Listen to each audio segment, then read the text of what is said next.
Em tìm hiểu ấy thì hình như là tầm khoảng 2-3 tháng trước mọi người có một cái tin là mọi người gọi được vốn đúng không?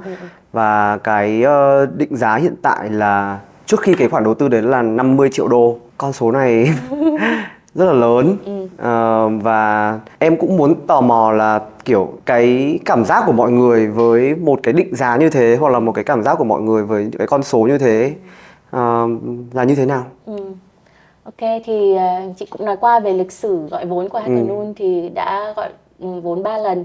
Lần đầu tiên là qua một cái gọi là equity crowdfunding, thì Rồi. tức là Tức là bạn bè người thân không, kể không cả hẳn người lạ người lạ. cũng equity crowdfunding. Em là đang nghĩ đến như kiểu Kickstarter các thứ, là như kiểu người ta donate vào một cái chương trình gọi vốn của mình mà người ta chỉ nhận lại được như kiểu quà hay là một cái gì đấy thôi. Thì không phải, cái equity crowdfunding tức là khi mà mọi người chỉ đưa ra một cái số vốn nhỏ thôi, ví dụ như là 100 đô là rất là nhỏ so với người đầu tư bình thường ở bên Mỹ, nhưng mà nó gần giống với cái việc là em đầu tư chứng khoán á. Đấy, thì một cái vốn nhỏ như thế nhưng mà em lại nhận lại được một cái mảnh bé bé xíu xíu của cái công ty Hackernoon. Gọi như là cổ tức dividend. Nhưng vấn đề là thực ra là ở các cái công ty private, công ty tư của Mỹ thì thường không được làm như thế, đặc biệt là không được làm như thế cho với người kiểu như mình ấy, là không phải người đầu tư cá nhân đúng không? Người đầu tư cá nhân ấy.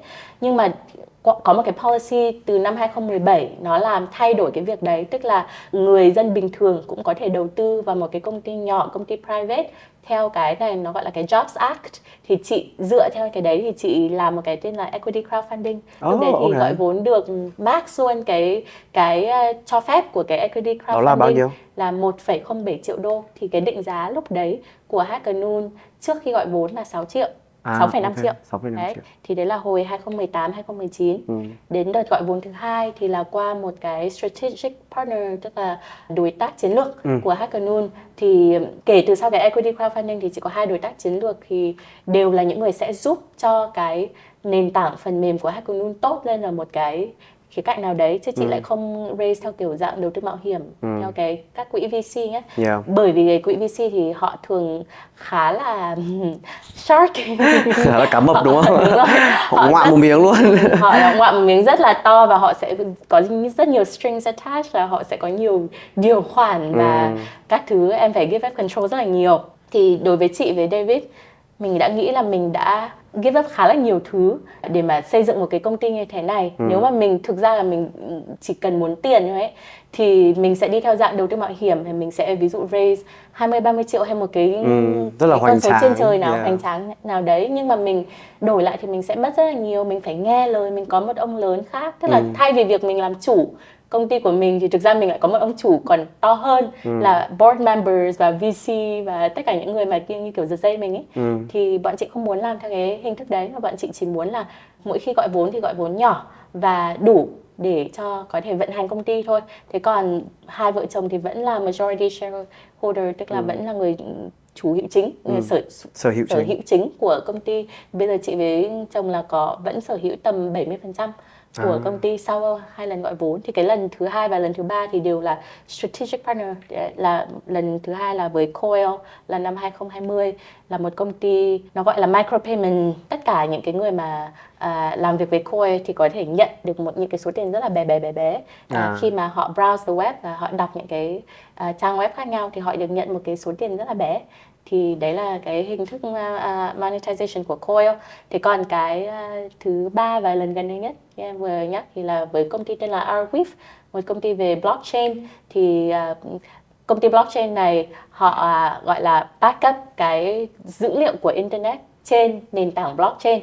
Và họ cũng giúp Meta, là công ty của Facebook, là backup cái nền tảng của Meta một phần ở trên cái blockchain của Arweave. Thì đầu tư của Arweave thì rất là nhỏ, nó chỉ có 250.000 đô thôi, nhưng mà được một cái là cái định giá đấy thì lại rất là cao. Thế nên là như kiểu win-win cho với hai vợ chồng ấy, tức là mình được một cái định giá khá là tốt. Nhưng mà cái câu hỏi, xin lỗi là nói hơi dài dòng, không sao. của em là cảm thấy gì về cái đấy, thì thực ra nó chỉ là một con số ở trên giấy thôi mà. Đến khi nào mà nó hiện ra thành một cái gì đấy nó tangible, nó giúp cho ai Sờ đấy được, nắm được. sờ được và nắm được thì nó mới là thật. Chứ còn bây giờ nó vẫn chỉ là con số trên giấy, nó có thể thay đổi bất cứ ngày nào. Thì mỗi khi mà mọi người hỏi là kiểu khi nào mà chị cảm thấy là chị cảm thấy một thứ gì về tiền ấy mà nó mạnh mẽ nhất ấy, thì thường là không phải những lúc fundraise như thế này, mà thường là ví dụ nhá, 3 bạn nhân viên của chị của Hackanoon là đã mua được nhà. Thì chị cảm thấy đấy là nó rất là tangible, đúng không? Nó, mình có thể nhìn thấy nhà bạn ấy có thể chụp nhà cho bạn ấy ở Florida hay là ở Japan như nào, và mình có thể, hoặc ở India như nào, và mình bảo ok, đây là cái nhà mình có thể nhìn thấy.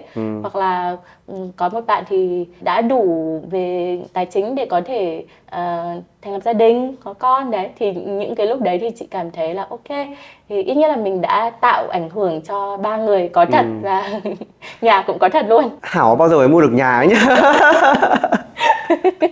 Đã được. Đã đều sếp. Oh wow.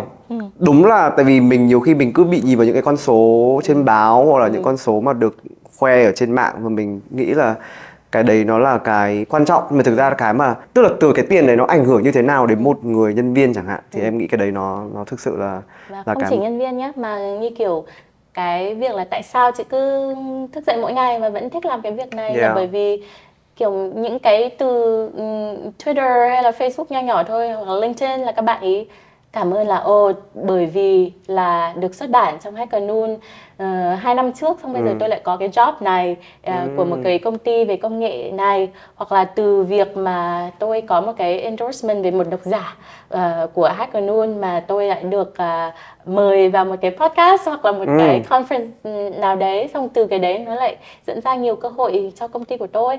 Kiểu như thế thì chị cảm thấy là cái ảnh hưởng của một công ty media ấy thì nó khác với một cái công ty mà bán sản phẩm. Bởi vì thực ra cái thứ mình bán ấy thì nó là như kiểu cái reputation, đúng không? Tức là reputation không chỉ cho mình mà cho cả những người mà nó liên quan đến mình. Thế nên là cái việc rất là quan trọng khi mà bọn chị nhận cái submission cho Hackanoon là bọn chị luôn luôn sẽ phải vet cái content đấy, phải biết chắc là cái content đấy là content chuẩn, tốt và mang lại ý nghĩa cho độc giả. Cái đấy nó là như kiểu cái bread and butter của Hackanoon, nó là miếng cơm của mình không thể nào mà làm ẩu cái vụ đấy được.